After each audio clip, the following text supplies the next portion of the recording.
یہ ایک لڑکی کی کہانی ہے جس سے ہر کوئی محبت کرتا تھا، لیکن سوال یہ تھا کہ اس سے شادی کون کرے گا۔ کہا جاتا ہے کہ ایک نوجوان نے اپنے والد سے کہا، میں ایک لڑکی سے شادی کرنا چاہتا ہوں جسے میں نے دیکھا ہے اور جس کے حسن و خوبصورتی اور دلکش آنکھوں نے مجھے مسحور کر دیا ہے۔ والد خوشی سے مسکراتے ہوئے جواب دیتے ہیں، کہا ہے وہ لڑکی تاکہ میں تمہارے لیے اس کا رشتہ مانگوں۔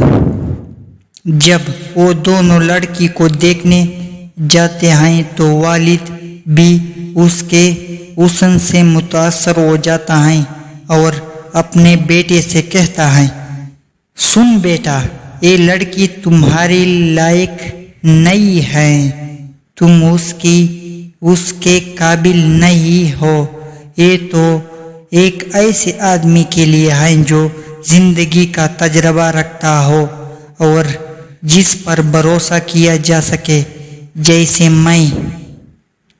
لڑکا اپنے والد کی بات سن کر حیران ہو جاتا ہے اور کہتا ہے، نہیں، میں اس سے شادی کروں گا، نہ کہ آپ۔ پھر وہ دونوں جھگڑتے ہوئے پولیس اسٹیشن چلے جاتے ہیں تاکہ مسئلہ حل کیا جا سکے۔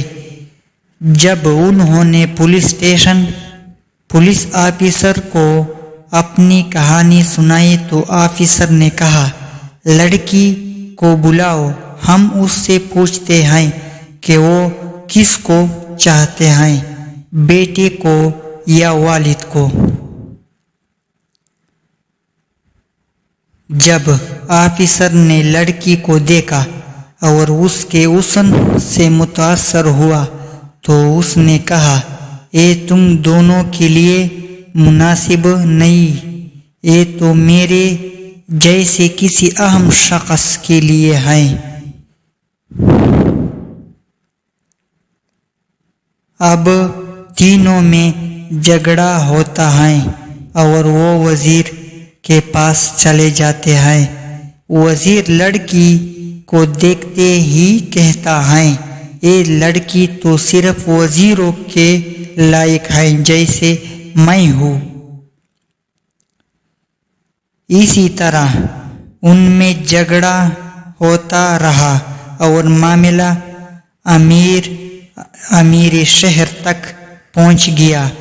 جب امیر نے لڑکی کو دیکھا تو اس نے کہا، یہ مسئلہ میں حل کرتا ہوں، لڑکی کو لاؤ۔ لڑکی کو دیکھ کر امیر بھی کہنے لگا، یہ تو صرف کسی امیر ہی سے شادی کر سکتے ہیں جیسے میں ہوں۔ پھر سب نے بحث کی تو لڑکی نے کہا، میرے پاس ایک حل ہے، میں دوڑوں گی اور تم سب میرے پیچھے دوڑو گے، جو بھی پہلے مجھے پکڑے گا میں اسی کی بن جاؤں گی اور اس سے شادی کرو گی۔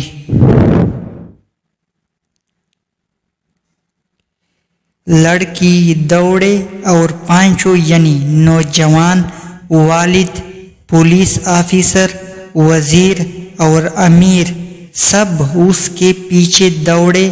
اچانک دوڑتے دوڑتے پانچوں ایک گہری کھائی میں جا گرے۔ لڑکی اوپر سے انہیں دیکھ کر کہتی ہے، کیا تمہیں معلوم ہوا میں کون ہوں؟ میں دنیا ہوں، میں وہ ہوں جس کے پیچھے ہر انسان دوڑتا ہے اور اپنی آخرت اور دین کو بھول جاتا ہے، وہ سب میری تلاش میں لگے رہتے ہیں، یہاں تک کہ قبر میں جا گرتے ہیں اور پھر بھی مجھے حاصل نہیں کر پاتے۔ کہانی ہمیں یہ سبق دیتی ہے کہ دنیا کی چمک و دمک کے پیچھے بھاگنے سے بہتر ہے کہ ہم اپنے دین اور آخرت پر توجہ دیں، کیونکہ دنیا فانی ہے اور ہمیں کبھی بھی مکمل طور پر حاصل نہیں ہو سکتی۔ مزید اس طرح کی ویڈیوز دیکھنے کے لیے چینل کو سبسکرائب کریں اور ساتھ میں گھنٹی نشان پر کلک کریں تاکہ مزید نئے آنے والی ویڈیوز آپ کو بروقت ملتے رہے۔